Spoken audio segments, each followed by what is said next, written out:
Good morning, this Independence Day Sunday. The title of this sermon is George Washington, a constantly improving person. George Washington is often thought of as the father of our country, the leader of a small, under-equipped, ragtag continental army that would bring forth the surrender of a much larger British force at Yorktown, Virginia in 1781 after 6 years of war. The leader who led the Constitutional Convention that produced the U.S. Constitution, and our first president. Yet here are a few less well-known things, but equally true about Washington. He was the son of a prosperous Virginia planter. His father died when he was 11, and he was extremely close to his mother. He was trained as a land surveyor. He fought in the French and Indian War on the side of the British, who won the war. And he did not lead from the rear, he led from the front.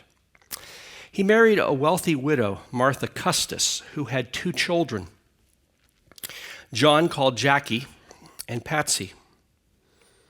And tragically, Patsy would die of an epileptic seizure at age 16, and his stepson Jackie would die of typhoid fever at age 26 while serving alongside his stepfather George in the Revolutionary War. George and Martha would go on to raise 2 of Jackie's 4 children. And finally, through the Revolutionary War, Washington lost far, far more battles than he won, and yet ultimately won the war. Now, I want to share the few Washington myths that almost all of us are aware of, because while fictional, they reveal some important things. Myth number 1. At the age of 6, George was given an axe and he cut down his father's cherry tree.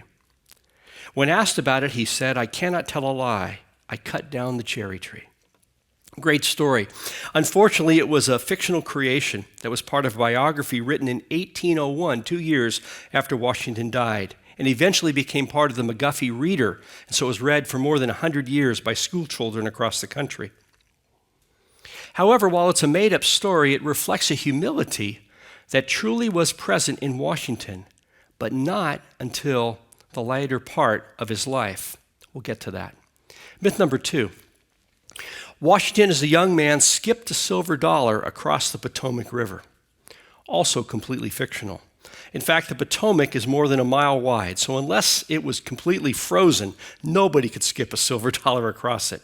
However, the story reflects the size and strength of George Washington. He was 6'2", at a time when the average height was 5'7", and he was strong and athletic. Myth number 3, Washington had wooden teeth. Not true. However, Washington did have false teeth, most likely made of human or animal teeth or ivory, and he struggled with his teeth throughout his life, especially the end of his life, a time in which his health was very poor. While these myths are fictional, what is not fictional and is supported by nearly every Washington scholar and biographer is this: George Washington is the one indispensable person when it comes to the founding of our country. If there was no Franklin or Jefferson or Adams or Madison, our country would be different, but we would still be a country nonetheless. Yet if you take George Washington out of the equation, in all likelihood, there would not be a United States. And what is perhaps most amazing is all the ways Washington was not extraordinarily gifted. He was not a great speaker, unlike Patrick Henry, governor of Virginia, who said, "Give me liberty or give me death." He was not an especially deep thinker and writer, unlike Thomas Jefferson, who penned the Declaration of Independence. He was not a great legal mind, unlike James Madison, who largely drafted the U.S. Constitution and the Bill of Rights. He was not very winsome or witty or gifted in the art of diplomacy. In fact, he was kind of boring and stodgy. Unlike Benjamin Franklin, had all of those gifts, which allowed him to convince the French to come to the aid of the Americans against the British. So, lacking great gifts, like a Patrick Henry, a Jefferson, a Madison, or a Franklin, how did Washington become the indispensable person in the founding of our country?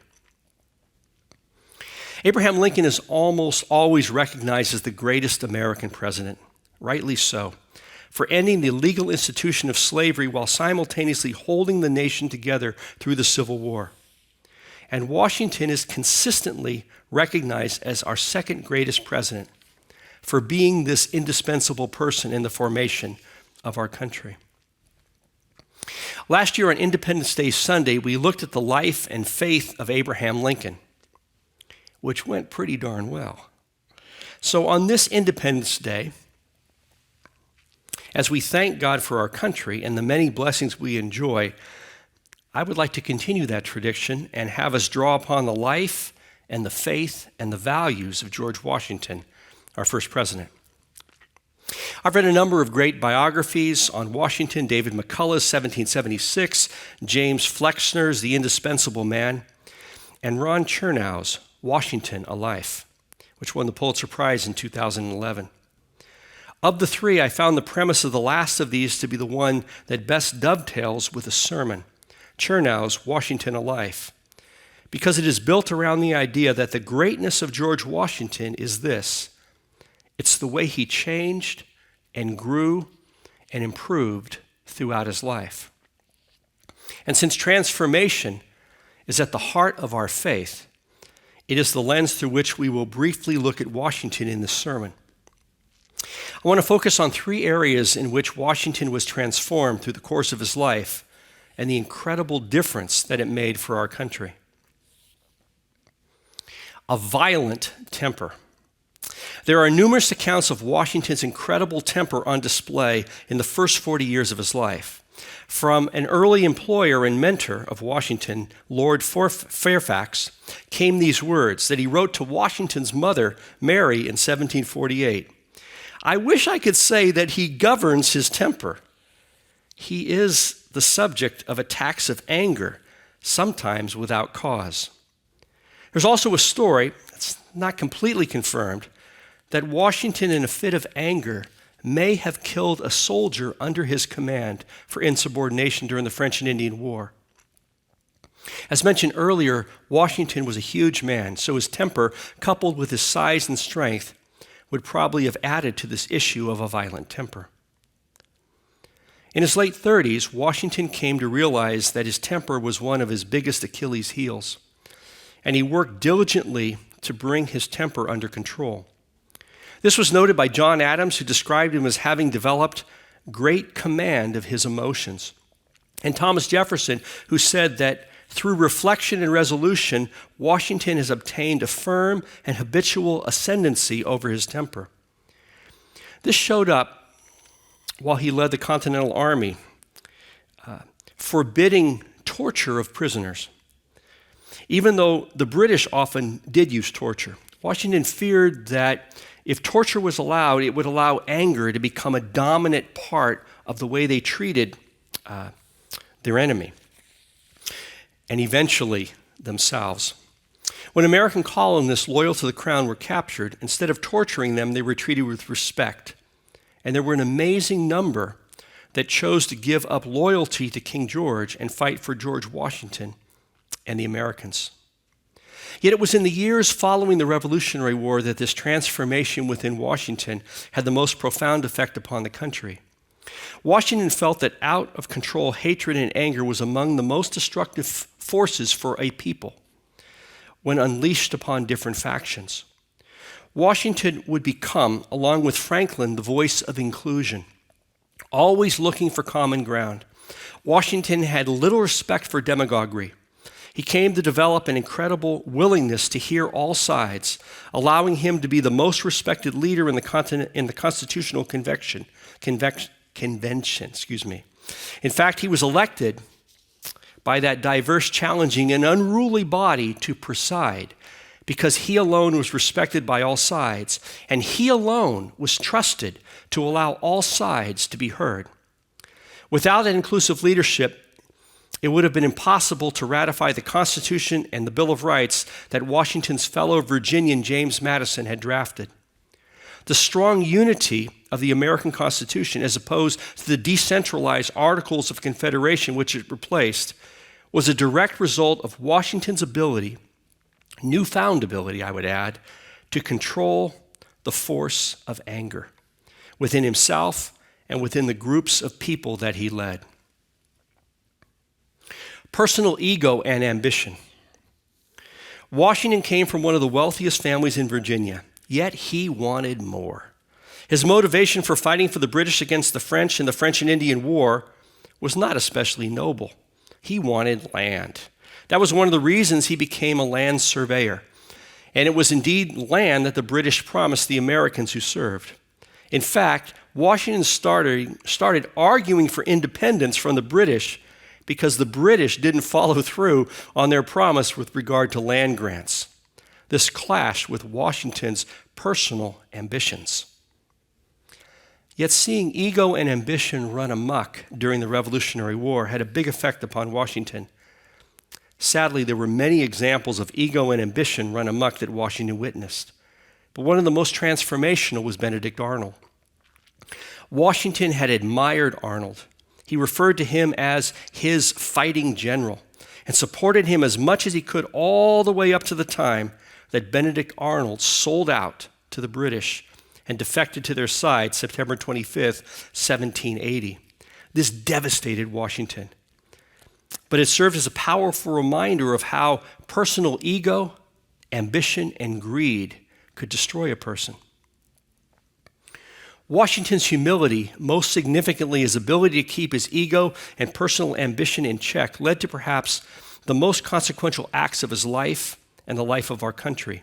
This included Washington voluntarily giving up his military position and power after the war, following the victory of the Revolutionary War in 1783. Washington resigned his military command. This was really unexpected. Many around him encouraged him to not resign. Yet he believed that civilian control, not military control, was absolutely essential to be established. If Washington had been a little more Napoleon-like in terms of ego and ambition and power, the trajectory of our country would have been very, very different. Washington also pushed hard for the system of limited power with strong checks and balances that Madison would incorporate into the Constitution and the Bill of Rights.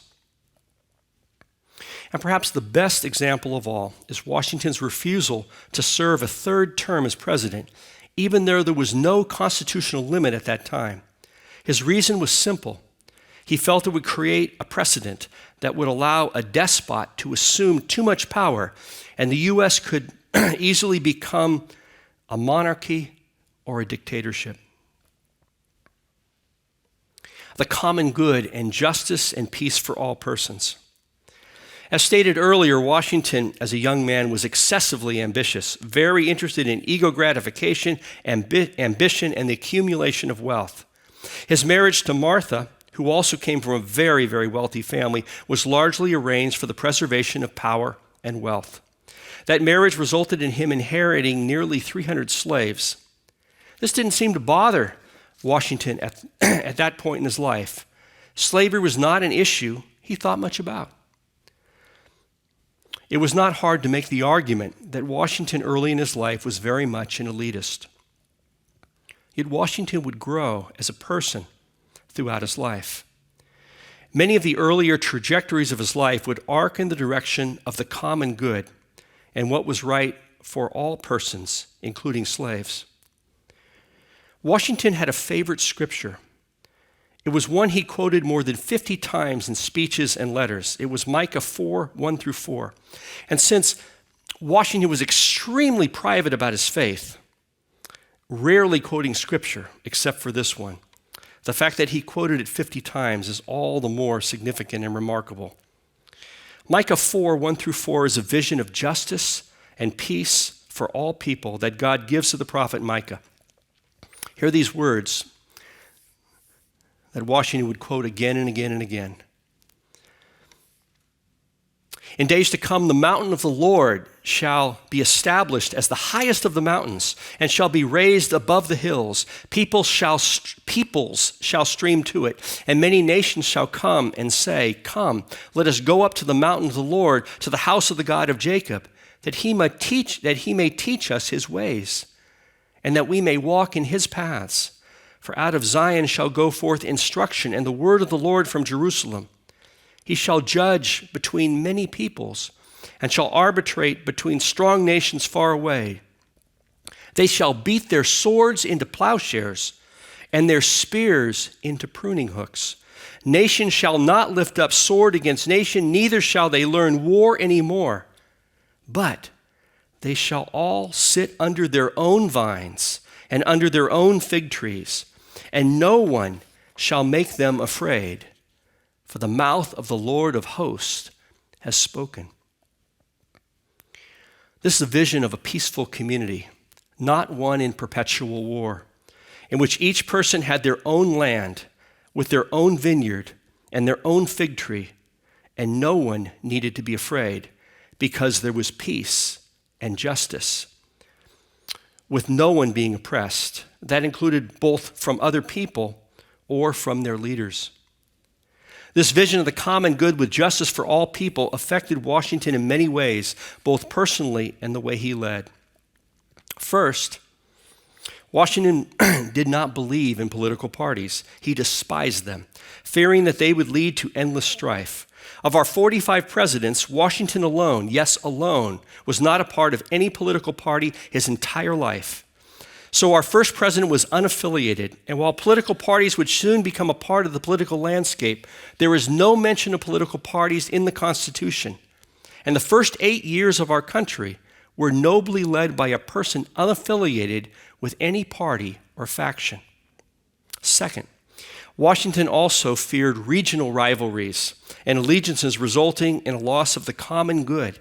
In his farewell address, which is considered one of the greatest any president ever delivered, an address that he and his closest friend Alexander Hamilton wrote together, after opening with an explanation of his decision not to seek a third term, Washington urged Americans not to put their regional and sectional interests above the interests of the nation as a whole.